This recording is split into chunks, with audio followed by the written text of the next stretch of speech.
আজকের নিবেদন আমি শুধু মা। নিবেদনে শ্রীরামকৃষ্ণ যুব ভক্তমণ্ডলী।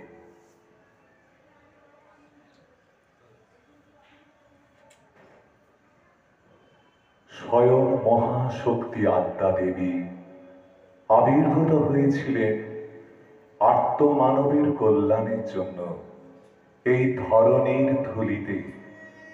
যুগাবতার ভগবান শ্রীরামকৃষ্ণের লীলা সঙ্গী রূপে সেই পরম আবির্ভাবের মহাদেব বাংলার 1260 সালের 8 পৌষ বৃহস্পতিবার কৃষ্ণ সপ্তমী তৃতীয়া তিথি বাঁকুড়া জেলার জয়রামবাটি গ্রাম পিতা রামচন্দ্র মুখোপাধ্যায়, মাতা শ্যামা সুন্দরী দেবী, জাতিকার নাম সারদা মণি, মাতৃভাবে চিরপ্রতিভা। সত্যি যেন বৈকুণ্ঠ হতে এই জয়রামবাটির মাটিতে লক্ষ্মী দেবী এলেন। বৈকুণ্ঠ হতে লক্ষ্মী এলো পৃথিবীর এই মাটিতে, জয় রাম বাটিতে, জয় রাম বাটিতে। বৈকুণ্ঠ হতে লক্ষ্মী এলো পৃথিবীর এই মাটিতে, জয় রাম বাটিতে, জয় রাম বাটিতে। গ্রামখানি যে ধন্য হলো মায়ের চরণ ধুলিতে, জয় রাম বাটিতে, জয় রাম বাটিতে। বৈকুণ্ঠ হতে লক্ষ্মী এলো পৃথিবীর এই মাটিতে, জয় রাম বাটিতে, জয় রাম বাটিতে।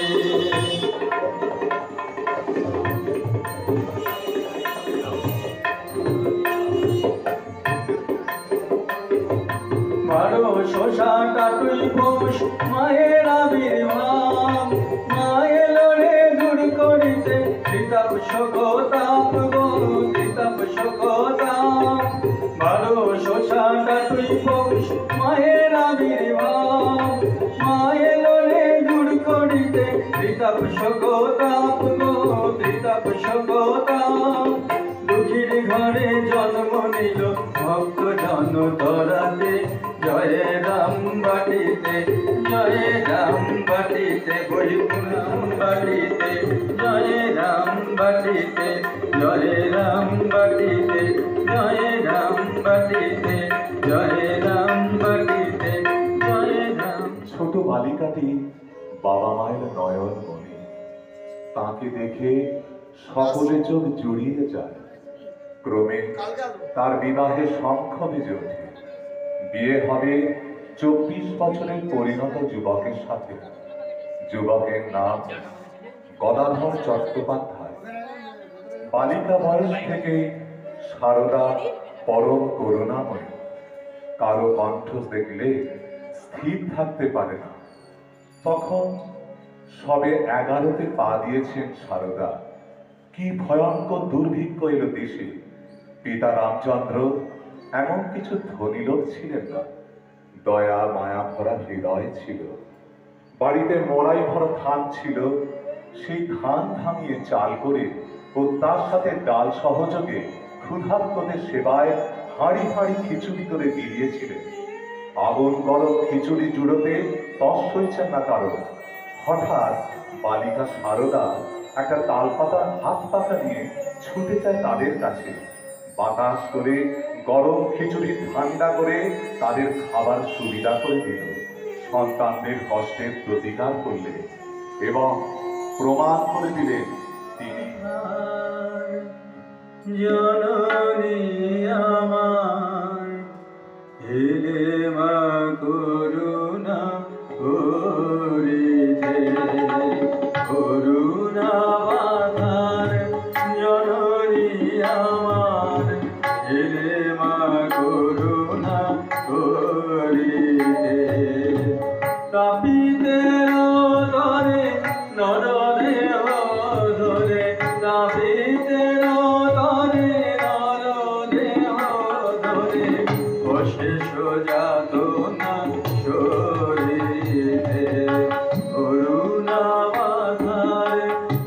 আমার এলে মা করুণা করিতে। তিলকের মাঠ এ বিষয়ে আমরা সকলেই অবগত আছি। সেই ভয়ঙ্কর ডাকাত দম্পতিকে মহাশক্তির দর্শন দিয়ে তাদের কন্যা রূপে বাবা ও মা বলে ডেকে উদ্ধার করলেন মা শারদা। আমার মা ধ্বংসী তারা, আমার মেয়ে তারা, আমার মা ধ্বংসী তারা।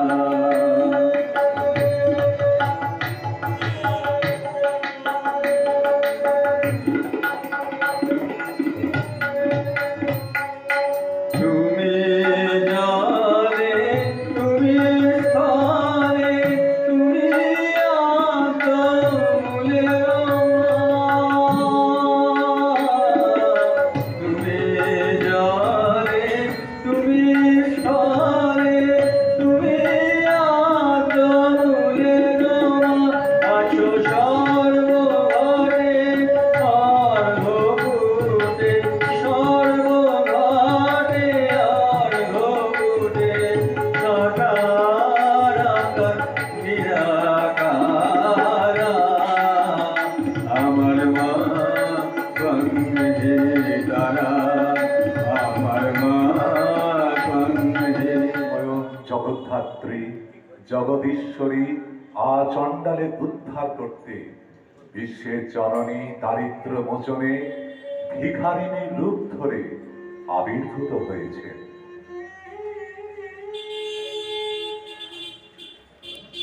জননী সে যে ভিখারিণী জগতে তারিতে এলে মায়া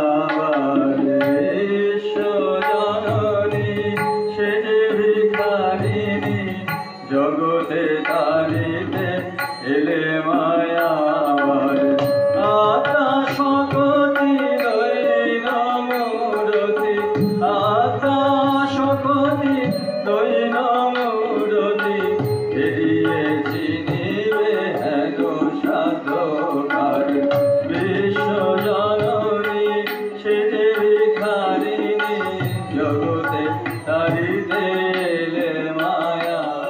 স্বয়ং যুগাবতার বিশ্ব ইতিহাসের এক অনন্য কীর্তি স্থাপন করে গেছে।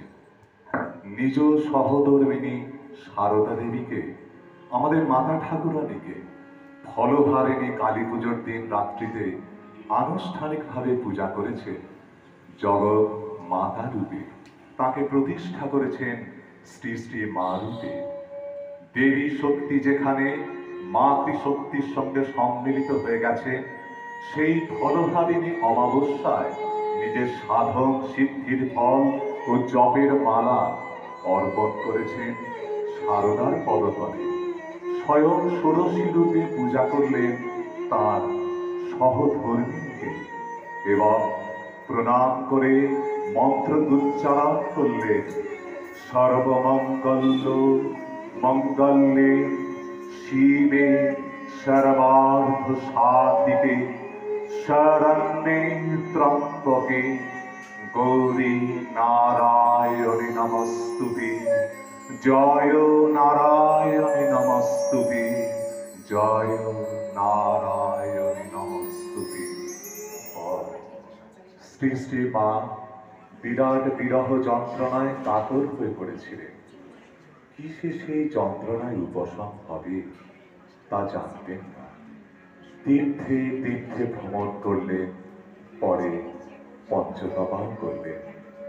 ঠিক যেন বৃন্দাবন থেকে শ্রীকৃষ্ণ মথুরায় চলে যাওয়ার সময় যমুনার পারে শ্রী রাধার বুক ফাটা কান্না। নীল যমুনার জল বলে মোরে কোথায় ঘন শ্যাম আমার কৃষ্ণ ঘন শ্যাম ওরে নীল যমুনার জল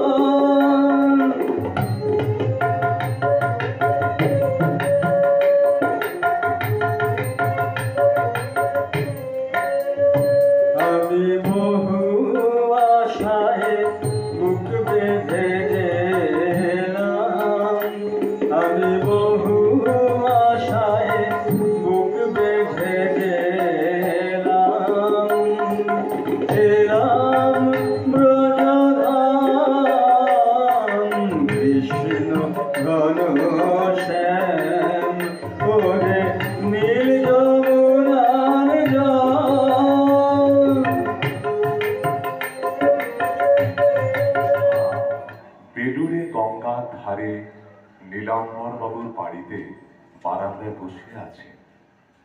হঠাৎ তিনি দর্শন করলেন শ্রী রামকৃষ্ণ সিঁড়ি দিয়ে নেমে জাহ্নবীর জলে মিলিয়ে গেলেন। সেই কথা মায়ের মুখ থেকে শুনে নরেন্দ্রনাথ ছুটে নামলেন গঙ্গায় ও সেই পুণ্য গঙ্গা শান্তি বাড়ি অঞ্জলি করে নিয়ে নিজে ও পারে থাকা সকল ভক্তের উদ্দেশ্যে ছুঁড়ে দিলেন। আর সকল ভক্ত উচ্চারিত করতে লাগলেন, জয় শ্রীরাম কৃষ্ণ, জয় শ্রীরাম কৃষ্ণ, জয় শ্রীরাম কৃষ্ণ।